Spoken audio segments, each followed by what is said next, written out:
हमारे साथ कानून की दुनिया को समझने वाली, महिलाओं की स्थिति को समझने वाली शिवारती बजाज भी हैं। शिवारती जी, कानून की नजर से कैसे देखती हैं आप इस महिला आरक्षण बिल को?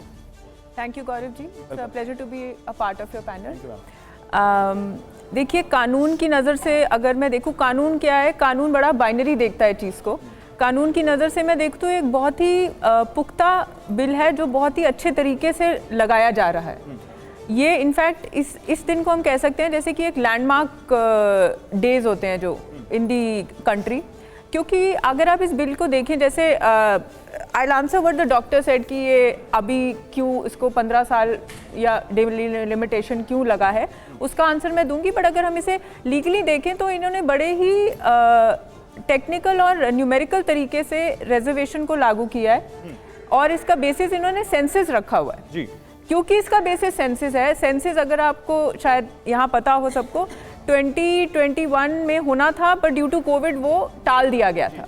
क्योंकि वो टाल दिया गया था इसलिए क्योंकि वो दोबारा होगा, इस वजह से ये इसकी एप्लीकेबिलिटी में नहीं, वो तो हमारे टेक्निकलिटीज पता है। आपको लगता है क्या इससे महिलाओं को क्या फायदा होगा? मैं ये पूछ रहा हूँ। अब दूसरी बात, इससे महिला को क्या फायदा है? इससे महिला को ये फायदा है कि इस बिल का अगर मैं लीगली देखूँ, इसका सीधा सीधा डिसीजन मेकिंग अथॉरिटी पे विमेन को लाया जा रहा है। अब decision making authority at the level of a parliament is a very big thing, because उस जगह पे जो उसका ट्रिकल डाउन इफेक्ट होता है, अगर हम अपना स्ट्रक्चर देखें, इट्स टॉप टू बॉटम जो ट्रिकल डाउन इफेक्ट होगा, क्योंकि पंचायती लेवल पे तो पहले से वैसी रिजर्वेशन थी, पर क्योंकि इस रिजर्वेशन का ये मायने है कि डिसीजन मेकिंग अथॉरिटी पे अगर जब विमेन आ जाएंगी तो उसका डायरेक्ट इफेक्ट आपकी GDP, entrepreneurship, business, politics, legal, law making सब पे आएगा। मतलब आप कह रहे हैं कि एक पैराडाइम शिफ्ट जैसा होगा जहां पर बहुत ज्यादा फायदा न केवल महिलाओं को बल्कि पूरे समाज को होगा। पूरे समाज, क्योंकि अगर आप समाज देखें 48.5% विमेन है, उसमें से अगर आप 33% इनेबल कर रहे हैं, बेसिकली आप इस कानून को लाके आधे देश को इनेबल कर रहे हैं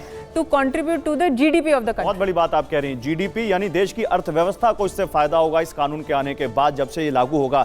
हमारे साथ धर्म के क्षेत्र में, धार्मिक क्षेत्र में अपनी पहचान बनाने वाली दीपा शर्मा भी हैं। दीपा जी, आपको क्या लगता है महिलाएं कैसे और ज्यादा सशक्त होंगी इस बिल के आने के बाद? आपका क्या व्यू है?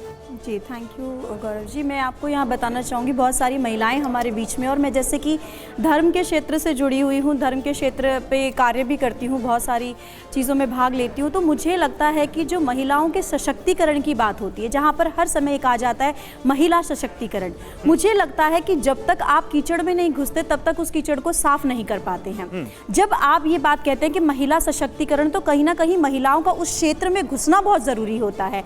अब यहाँ पर बहुत सारी महिलाएं बैठी, किस महिला को क्या परेशानी है ये एक पुरुष नहीं समझ पाएगा जितना कि एक स्त्री के साथ में या एक महिला के साथ में बातचीत करके उस बात को अच्छे से समझ सकती है। जब महिलाओं की सीट होंगी, महिला आरक्षण होगा उस क्षेत्र में, राजनीति के क्षेत्र में जब महिलाएं उतरेंगी, जैसा कि हमारी बीजेपी की मैम जो बता रही थी, जब उस क्षेत्र में हम उतरेंगे तो उनको अच्छे से समझ पाएंगे। जैसा भी उन्होंने कहा, अभी बीच में जो कांग्रेस मैडम बैठी हैं, उन्होंने कहा कि इतने सारे केसेस हो रहे हैं, शायद समाजवादी पार्टी की मैडम ने कहा कि बहुत सारे रेप केसेस हो रहे हैं, बहुत सारी प्रॉब्लम समाज में महिलाओं को लेकर हो रही हैं। तो मुझे लगता है कि जब तक एक महिला उस क्षेत्र में नहीं उतरेगी तब तक उन समस्याओं का समाधान कभी भी नहीं मिल सकता हमको, क्योंकि एक पुरुष उसको इतने अच्छे से नहीं समझ पाएगा जितने एक महिला उसको अच्छे से समझकर उसको साफ कर सकती है। और धर्म के क्षेत्र में भी आप देखेंगे तो आज के समय में महिला मंडलेश्वर, जो महामंडलेश्वर बनाए जाते हैं, उनमें महिलाएं आगे से आगे बढ़ रही हैं। साध्वी जो है वो भी आगे चलकर, आप देखिए बहुत सारी महिलाओं को जो है महामंडलेश्वर बनाया जा रहा है। और अभी शंकराचार्य गद्दी के लिए भी पीछे आपने सुना होगा कि बहुत ही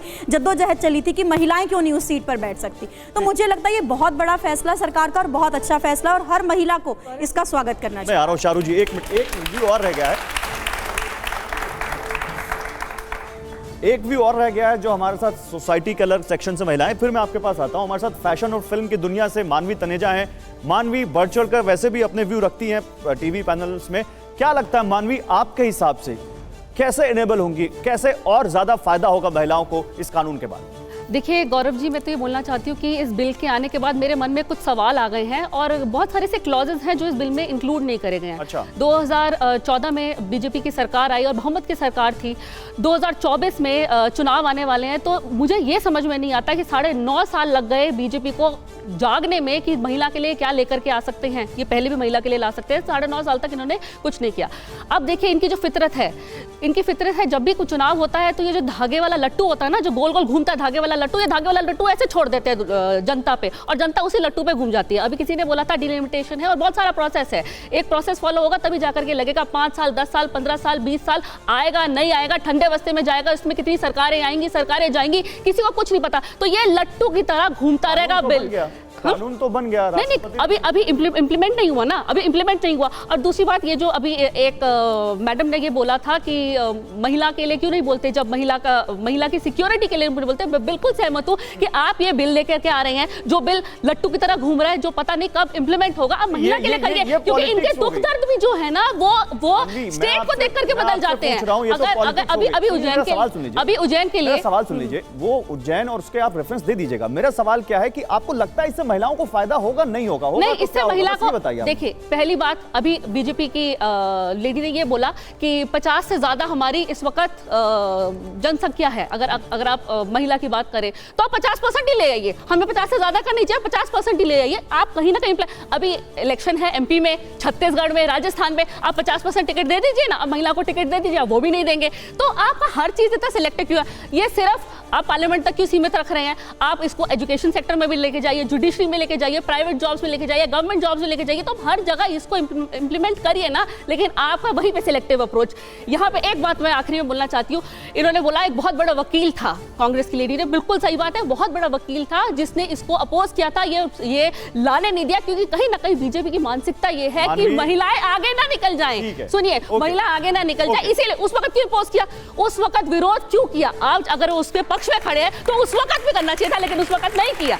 तो ये बात आपकी चेयर यहाँ तो नहीं लगवानी पड़ेगी, आपकी चेयर इधर तो नहीं लगवानी पड़ेगी। ठीक है, आपकी बात का शिवारती जी को जवाब देना चाह रही, फिर चारू जी आ रहा हूँ। शिवारती जी आपको जवाब देना चाह रही है। इसमें मैं ये ऐड करना चाहूंगी कि एज पर लॉ वैसे भी 50% से ज्यादा आप रिजर्वेशन दे ही नहीं सकते हैं, जो सुप्रीम कोर्ट की जजमेंट आई है। तो इन एनी केस ये जो इन्होंने 33% किया, ये बड़ा साइंटिफिकली बेस किया है on the census and delimitation जो प्रीवियसली कंडक्टेड है। तो डिलिमिटेशन हुआ क्यों नहीं? आपस में बात जी, एक बात मेरी, क्योंकि बीजेपी की सरकार बहुमत की सरकार है, तो क्यों नहीं, मुझे जैसा कानून की जानकार बैठी हैं वो भी इस बात का समर्थन करेंगे कि अगर संविधान में कोई भी परिवर्तन करना होता है तो 3/4 मेजॉरिटी से किया जा सकता है। तो क्यों वीमेन रिजर्वेशन आज से ही नहीं लागू किया जा सकता जबकि बहुमत की सरकार है? मेरे इस सवाल का भी जवाब आप लागू किया जा सकता है। एक मिनट डॉक्टर कर्णिका। गौरव जी, मैं 33% पे बोलना चाहूंगी कि जो बाकी की परसेंटेज है, they are open to the females as well. Females उस पे तो आ ही सकती हैं, ऐसा तो है नहीं कि सिर्फ 33 पर ही आ सकती है, वो पुरुष रिजर्वेशन तो है नहीं। ठीक है, चलिए, बहुत सारे सवाल हैं चारू आपके तरफ, और मैं आप तीनों के पास अब आऊंगा, लेकिन छोटे छोटे जवाब दीजिएगा जल्दी। 33% रिजर्वेशन क्यों, 50% क्यों नहीं? जी, जल्दी जल्दी मैं जवाब दूंगी। सबसे पहले तो जो हमारी वकील मैडम बोल रही थी, मैं उनकी बात का जवाब देना चाहती हूँ। वो हमें नंबर्स बता रही थी। देखिए, और जो डिज़ाइनर मैडम है वो कह रही थी कि 9.5 साल तक आप क्या कर रहे थे। मैं पहले तो बताती हूँ 9.5 साल तक क्या कर रहे थे। शुरुआत हुई फीमेल इन्फेंटिसाइड से, सेल्फी विद डॉटर, ग्राउंड पे सेक्स रेशो चेंज हुआ, हमें नजर आया चेंज होता हुआ। उसके बाद टॉयलेट्स बनवाए गए, जो बच्चियां स्कूल जाना छोड़ देती थी क्योंकि उनकी पीरियड्स की उम्र आती थी, वो स्कूल में रहने लग गई, टॉयलेट्स बनवाए गए, बहुत बड़ी बात है। एक कदम और आगे बढ़ते हैं, जब ये बच्ची शादियां करती थी, शादी करने के बाद माँ बनने चलती थी, इन्हें छुट्टी नहीं मिलती थी काम से, उनको छुट्टी बढ़ाकर 6 महीने तक पेड लीव करवा दी गई। ये हमारी सरकार ने करा है। घर खरीदा जाता था, महिलाओं के नाम पर घर की रजिस्ट्री नहीं करी जाती थी। प्रधानमंत्री आवास योजनाओं के घरों की रजिस्ट्री महिलाओं के नाम पर होने लगी। पूरे दिन लकड़ी चुगने का जो काम महिला करती थी, वो गैस पे खाना बनाने महिला की सेफ्टी के लिए आपने क्या किया?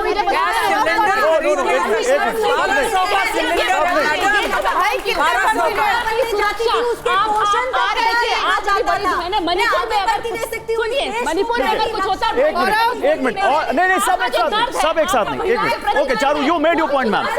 चारू, आपकी बात हो गई, आप रुकिए।